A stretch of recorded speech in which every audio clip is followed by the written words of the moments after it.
எல்லாருக்கும் வணக்கங்க. இன்னைக்கு நான் அத்துல் சுபாஷ் அப்படிங்கிறவரோட சூசைட் கேஸ் பற்றி சொல்லலான் இருக்கேன். வாங்க வீடியோக்குள்ளே போகலாம்.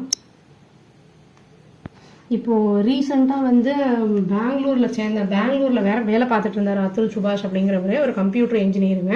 அவரோட ஒய்ஃப் நிகிதான்னு, அவங்க ஆக்சென்ச்சரில் வேலை பார்த்துட்டு இருந்தாங்க. இவர் பீகாரை சேர்ந்தவர், அவங்க யூபியை சேர்ந்தவங்க. ரெண்டு பேரும் ஆனால் மேரேஜ் ஆகிட்டு பெங்களூரில் தான் ஒர்க் பண்ணிட்டு இருந்திருக்காங்க ஒன்றா. இவங்க ஏஐயில் பெரிய போஸ்ட்டில் தான் இருந்திருக்காரு. நல்லா மணிலாம் ஏர்ன் பண்ணிட்டு இருந்திருக்காரு. கல்யாணமாகி 1 இயரில் ஒரு குழந்தையோட இருக்குது. அதுக்கப்புறம் அவங்க டிவோர்ஸ் அப்ளை பண்ணியிருக்காங்க. ஒய்ஃபோட ஹராஸ்மெண்ட் அப்படின்னு நியூஸில் சொன்னாங்க. இப்போ அவங்க டிவோர்ஸ்க்கு அப்ளை பண்ண உடனே இவங்க ஒய்ஃப் பணம் கேட்டிருக்காங்க. அந்த மெயின்டெனன்ஸ் அதாவது 3 crores கேட்டிருக்காங்க செட்டில்மெண்ட்டுன்னு சொல்லிட்டு. அப்புறம் 30 lakhs பையனை பார்த்துக்கிறதுக்கு அப்படிங்கிற மாதிரி கேட்டிருக்காங்க அவங்க. இதில் இவங்க மட்டும் இல்லாமல் இந்த ஒய்ஃபோட ஃபேமிலி, அதாவது இவரோட இன்லாஸுமே ரொம்ப இவங்களுக்கு சப்போர்ட் பண்ணிட்டு இருந்திருக்காங்க ஒய்ஃபுக்கு. அவங்க என்ன சொன்னாலும் அகெயின்ஸ்டாக பேசாமல் என்ன ஏதுன்னு தெரிஞ்சுக்காம ரொம்ப டார்ச்சர் பண்ணியிருக்காங்க மாதிரி இவர் பேசியிருக்காரு. இதெல்லாம் அவர் சூசைட் பண்றதுக்கு முன்னாடி ஒரு 1.5 hours இது ஒரு வீடியோ மாதிரி போட்டிருக்காரு. அப்புறம் நிறைய ஒரு பேஜ் 80 pages வரைக்கும் ஏதோ 40 pages 80 pages அதை எழுதி வச்சிருக்காரு. பையனுக்கும் ஒரு இது சொல்லியிருக்காரு, யாரையும் அதை ட்ரஸ்ட் பண்ணாத அப்படிங்கிற மாதிரிலாம் சொல்லி ரொம்ப உருக்கத்தோட எழுதியிருக்காருங்க அவரு. அவர் சிலது வீடியோவாகவும் சிலது ரெக்கார்ட் பண்ணி வச்சிருக்காரு.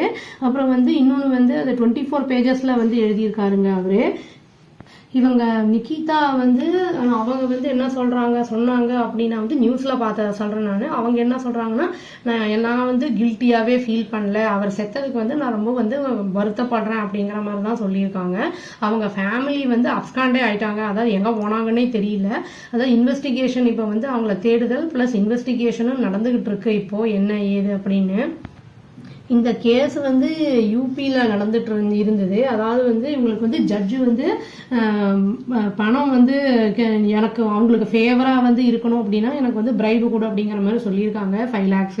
அதனால இவர் ரொம்ப அப்செட் ஆகியிருக்காரு. நான் தப்பே பண்ணாதப்போ நான் ஏன் பிரைபு கொடுக்கணும் அப்படிங்கிற மாதிரி அவர் பேசியிருக்காருங்க. இது அதனால இந்த ஜட்ஜ் இந்த இது வழக்கு பெங்களூருக்கு மாற்றி அமைக்கணும்னு சொல்லியிருக்காரு. நீதி கண்டிப்பாக கிடைக்கணும். அதாவது இது ஆண்களுக்கு மட்டும், பெண்களுக்கு மட்டும் இல்லை, இந்த மாதிரி கொடுமைகள் ஆண்களுக்கும் நடக்கிறது அப்படிங்கறத இவர் சொல்லியிருக்காரு. ரொம்ப கொடுமை அனுபவிச்சிருக்கேன் அப்படிங்கிற மாதிரி தான் இவர் சொல்லியிருக்காரு. அவருக்கு நீதி கிடைக்கல அப்படின்னா அவருடைய அந்த ஆஷஸை அந்த கோர்ட்டோட வாசல்ல அந்த ட்ரைனேஜ் இந்த இதுலயே போட்டுருங்க அப்படிங்கிற மாதிரிலாம் மனம் நொந்து போய் சொல்லியிருக்காரு. அதனால இப்போ லேடிஸு ஜென்ஸு எல்லாருமே இப்போ எல்லாருமே ஈக்குவல் தான். அதனால அவருக்கு நல்ல ஜஸ்டிஸ் கிடைக்கணும் அப்படிங்கிற மாதிரி நான் சொல்லிட்டு இந்த வீடியோவை முடிச்சுக்கிறேங்க. அவ்வளோதான். Thank you. Please do like, share and subscribe channel and click the bell icon and click the all option. Thank you.